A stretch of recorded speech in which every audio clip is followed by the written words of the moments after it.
One of the things I want to talk about is self-sabotage and how sometimes when we start seeing positive results, how we subconsciously maybe undo it ourselves, something that causes us to slow ourselves down or put ourselves in reverse, or when we see some real positive effect of what we're doing, we ended up going back in reverse. And I wanted to talk about and find out more about that and what caused that. So I reached out to my network. I have a very good friend, Dr. Jorielle Brown, who is a clinical psychologist who deals with mental health and substance abuse. She's a PhD who earned her doctorate at Howard University and did a postdoctorate degree at Johns Hopkins University. Dr. Brown, how are you today? I'm doing great. Great to see you. In our previous conversation, we kind of touched on a little bit. As you know, I'm helping clients and friends of mine to change their life one step at a time to become more healthy. And you do the same thing. I mean, not only are you a PhD in psychology, but you also are a fitness instructor. I am. Right. So you're perfect to help me learn more about what's going on. I'll try. So let's say I have a client, right, who is overweight, who shows resistance, who showed initial interest in changing their life. You know, maybe ate very poorly, didn't have much activity, maybe have been overweight her whole life, his or her whole life. Okay. Now wants to make a change, and we start working slowly, reassuring, taking baby steps, and then we always have this internal resistance. I'm often facing internal resistance. They're often arguing against their own betterment. Sure. And I want to just understand it more. I mean, I studied enough to know what to do, but I really wanted to learn more about why it's happening and what that internal mechanism is. And you turned me on to something the other day that I thought was profound, and I really wanted to learn more about it, and that was the psychology of, what was it? Abuse, domestic abuse and things like that. Yeah, right. Absolutely. One of the things that we talked about the other evening was that a lot of times we have people who deal with cycles and cycles of abuse. We should just really think of it like this, that in life, so many things are a cycle. We learn a behavior, we repeat that behavior. The more we repeat that behavior, the more it becomes our own. The more it becomes a habit, the more it becomes a lived experience. And that's true for our eating habits. That's true for our work habits. That's true for how we manage money, how we manage relationships. We have certain tendencies and certain inclinations. For someone who is significantly overweight, they might have dealt with this weight issue for years, and they have had to teach themselves how to manage it. And self-hate is not a natural way of thinking. That is something that's learned. But over time, somebody who has been severely overweight may have taught themselves, I'm beautiful as I am, which is correct. They are beautiful who they are. In the inside, they are absolutely beautiful. But they have learned very unhealthy behaviors. And there's a conflict going on in their psyche, a conflict between me having to be okay with who I am and me not being okay with who I am. And more than likely, that being okay with who I am has won out. And if they change that, if they have to change that, they have to come up with a new self-awareness, a new ego strength that they're not accustomed to. So they're going to lean back to what they've been doing for years and years and years, which is, I'm okay with who I am. Okay, so go ahead. Make it, just to simplify and make sure I got it. Are you saying that we compensate for, I guess, some other perception of ourselves? Do we see ourselves as negative when we're not in the greatest shape, and we're compensating by telling ourselves that we're okay as we are? That could definitely be one frame for it. Absolutely. We have to say whatever is going to allow us to still be able to, in layman's terms, save face. We're saving space with ourselves. Okay. So I have to tell myself I'm okay, because if I'm not okay, then what does that mean? So if they're dealing with a weight issue, they've told themselves they're okay. So initially, when change comes, which is what you introduce, let's do something different, let's work out, they see some change, they have not built a new mindset of what is this going to mean for me? Does this now mean that I wasn't okay when I was telling myself all these years that I was? Right. So not only do you have to battle the physical aspect, the weight loss, but you're having to create a new mindset for this person. And the new mindset is, it is okay for me to be healthy. And that new healthy is the new goal and the new aim. It's not that I'm any less beautiful than I was, but I was not healthy with that ego strength that I had, with that mindset that I had. So that's what you're creating, is a new whole paradigm for that person around being healthy and loving being healthy. So explain to me kind of what is the facet of the personality almost that is arguing back towards the unhealthy behaviors? Where does that come from? And I really want to hear about it in context of, you brought it up, domestic abuse. You mentioned, you kind of ran a parallel that struck me. It was so profound. And I wonder if you can just explain what you meant. Sure. So in layman's terms, so I won't get all super psychological and go Freudian on everyone. Think of it as the tape that runs in the back of your mind without you having even think about it. Mm-hmm. That's where the resistance comes from.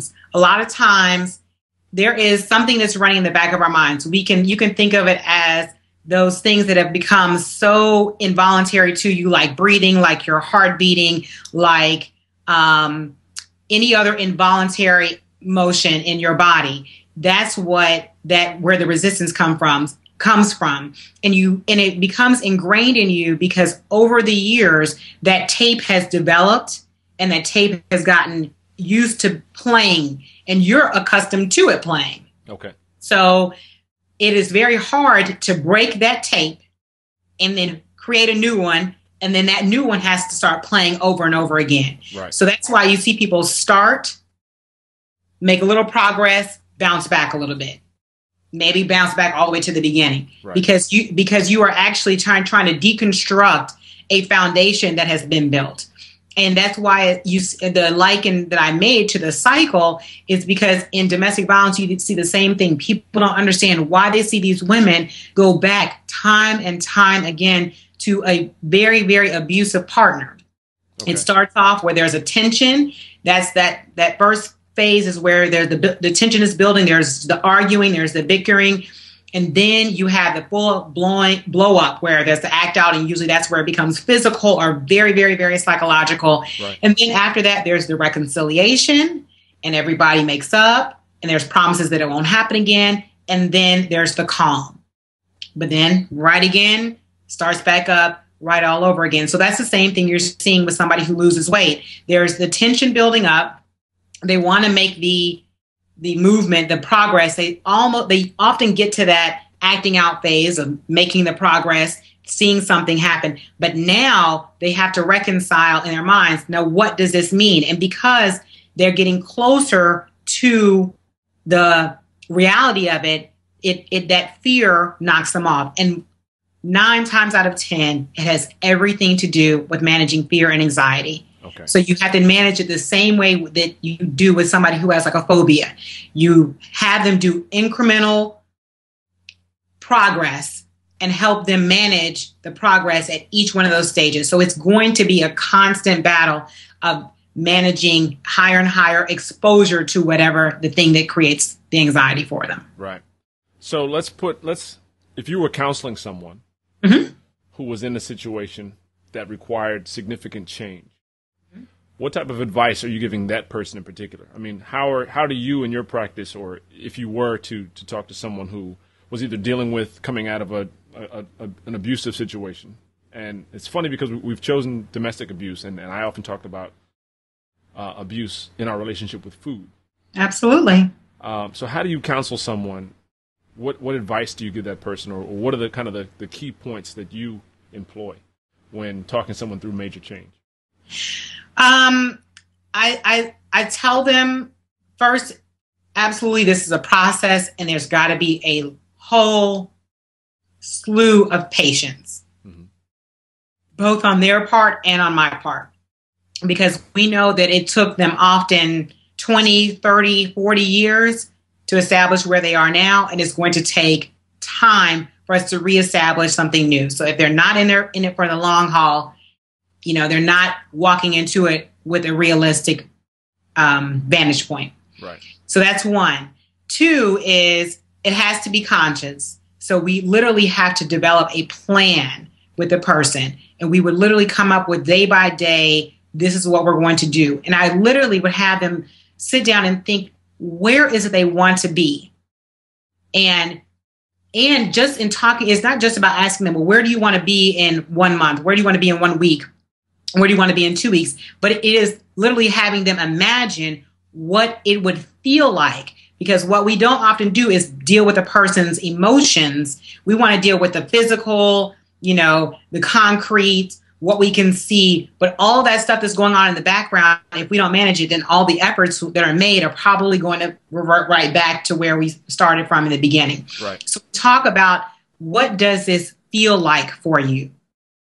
And managing those emotions and dealing with some of those anxieties. And dealing with anxiety is challenging, but it is so worthwhile, because you create a stronger structure for the person to stand on.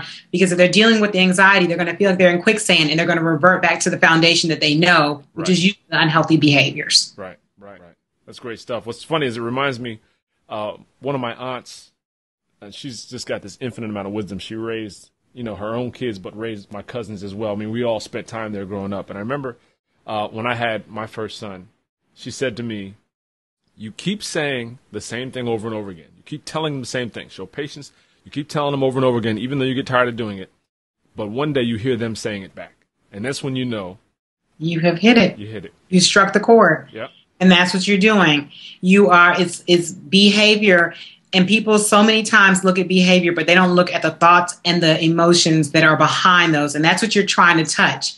You can have a child do something over and over again, but once you get into that thought pattern so that they're thinking about it before they even do it, that's when you know. It's like, same thing for me. I literally cannot leave my house for a vacation without washing dishes, because I hear my mom say, you're going to leave dirty dishes in the sink?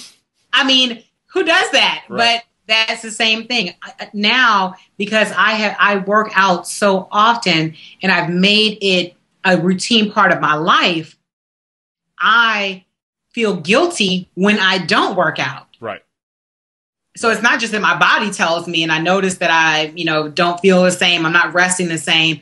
I literally feel guilty. So it is possible to get to that same place on the other side of the mountain where they may feel like, well, my inclination is to eat when I don't, when something doesn't go well, or when I need comfort. I actually find comfort in working out. When I have a very stressful day at work, I know now when I work out that I will rest better, I will feel better, my mind is clearer, and it is a very, very functional, healthy place to be.